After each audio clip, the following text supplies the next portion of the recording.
시청자 여러분 안녕하십니까? VOA 뉴스투데이 시작합니다. 웬디 셔먼 미국 국무부 부장관은 북한의 미사일 시험 발사가 앞으로 더 많이 있을 것으로 예상하면서 북한의 확실한 억지력을 보여주는 강력한 대응 조치가 논의되고 있다고 밝혔습니다.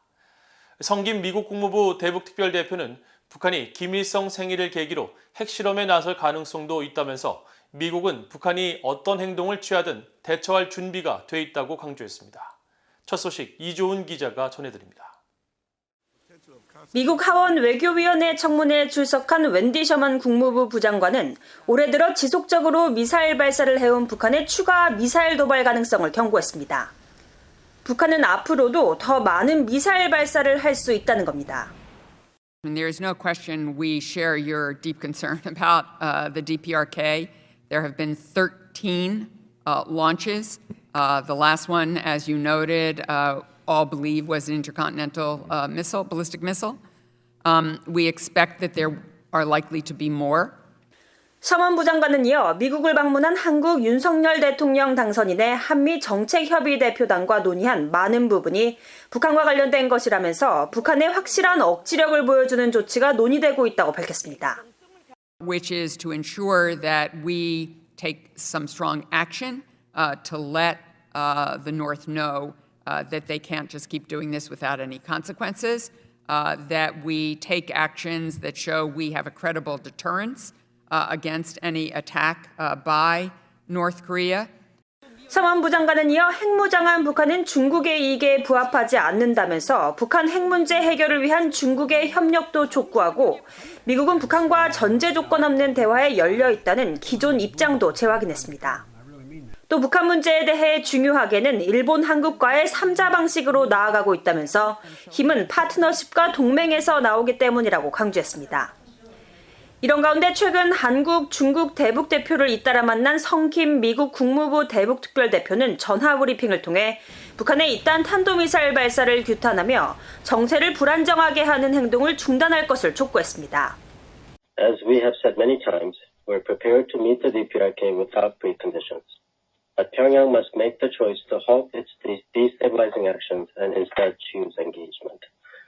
The U.S. government at all levels has engaged vigorously on the DPRK with our allies and partners around the world. 성김 대표는 이어 북한이 김일성의 생일을 기념하는 이른바 태양절 4월 15일을 계기로 한 북한의 도발 가능성을 묻는 질문에 많은 추측을 하고 싶진 않다면서도 그것은 또 다른 미사일 발사가 될 수도 있고 핵실험이 될 수도 있다고 전망했습니다. 성김 대표는 그러나 북한이 어떤 행동을 취하든지 중요한 것은 동맹 파트너 국가들과의 협력과 조정을 통해 대처할 준비가 돼 있다는 것이라면서 분명히 북한의 추가 도발 중단을 희망한다는 점을 강조하고 싶다고 밝혔습니다. VOA 뉴스 이조은입니다. 미국과 중국의 북핵 수석 대표가 만나 최근 북한의 대륙간 탄도미사일, ICBM 발사 등 북한 문제를 논의하고 한반도 비핵화라는 공동 목표를 진전시킬 기회와 북한의 의미 있는 협상에 참여하도록 독려하는 방안을 논의했다고 미국 국무부가 밝혔습니다.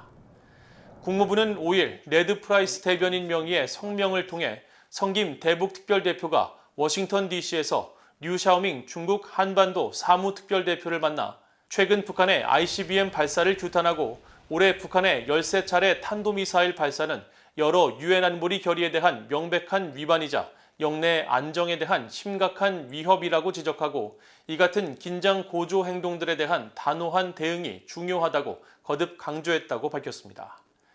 김 대표는 또 미국이 북한과의 진지하고 지속적인 외교에 관여하는 데 전념할 것임을 재확인했다고 설명했습니다.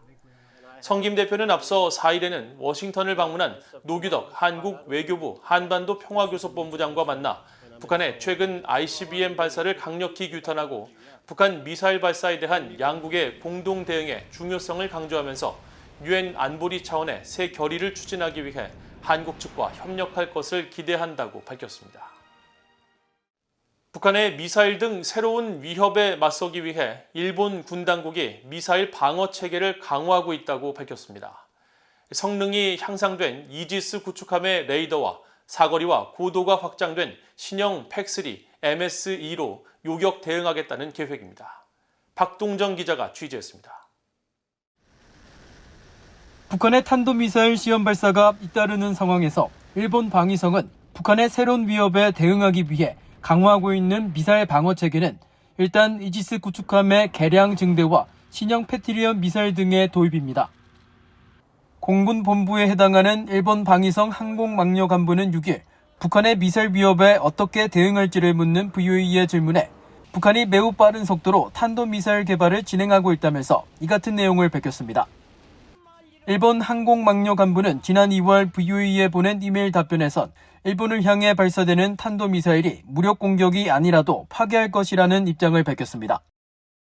또 탄도미사일이나 다른 물체가 무력 공격으로 일본을 겨냥해 발사될 경우 방어작전 명령을 발동해 대응할 것이라고 설명했습니다.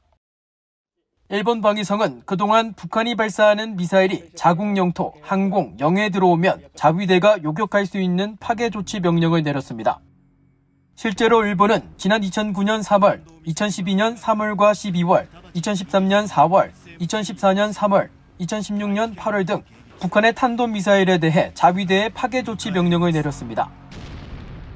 특히 방위성은 2016년 8월 이후 탄도미사일 파괴 명령을 상시 발령해 놓고 있으며 북한의 미사일 도발 움직임에 경계를 강화해왔습니다.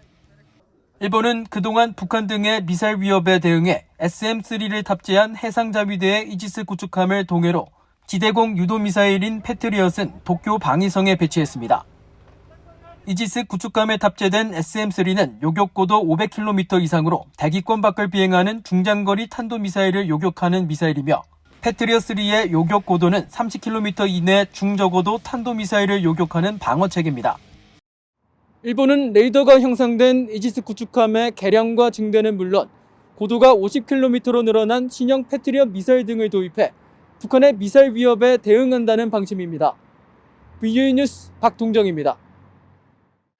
미국 워싱턴 DC 연방검찰이 법원에 북한 가상화폐 계좌 몰수 소송에 대한 궐석 판결을 거듭 촉구했습니다. 워싱턴 DC 연방검찰은 5일 법원 제출 문건을 통해 2020년 각각의 소송 제기 직후 문제의 계좌에 대한 공식 공고를 냈으며 지난해 12월 한 차례 더 공고를 게시했지만 지금까지 아무도 소유권을 주장하지 않았고 피고인이 공식 대응에 나서지 않은 만큼 궐석 판결 절차가 이뤄져야 한다고 주장했습니다. 궐석 판결은 피고인이 소송에 응답하지 않아 사실상 재판 과정 없이 원고의 주장만을 바탕으로 원고에게 승소 판결을 내리는 법적 절차입니다.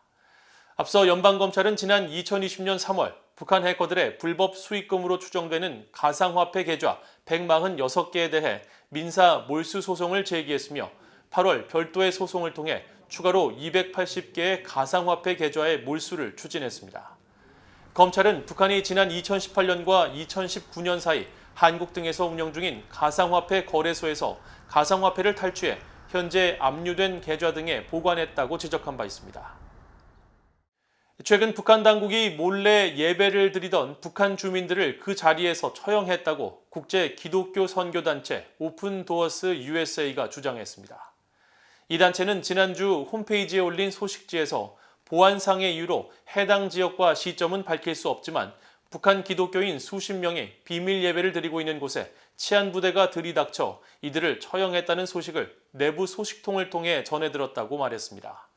또 당일 처형된 주민들의 가족 100여 명도 체포돼 정치범 수용소로 보내진 것으로 안다면서 그들은 2차 세계대전 당시 악명 높은 아우슈비츠 수용소보다 더 비인간적인 대우를 받을 것이라고 이 단체는 설명했습니다.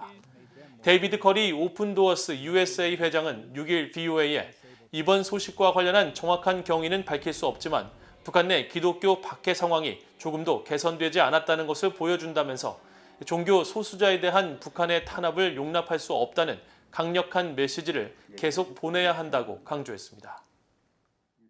이상으로 VOA 뉴스투데이를 모두 마칩니다. 시청해주신 여러분 고맙습니다.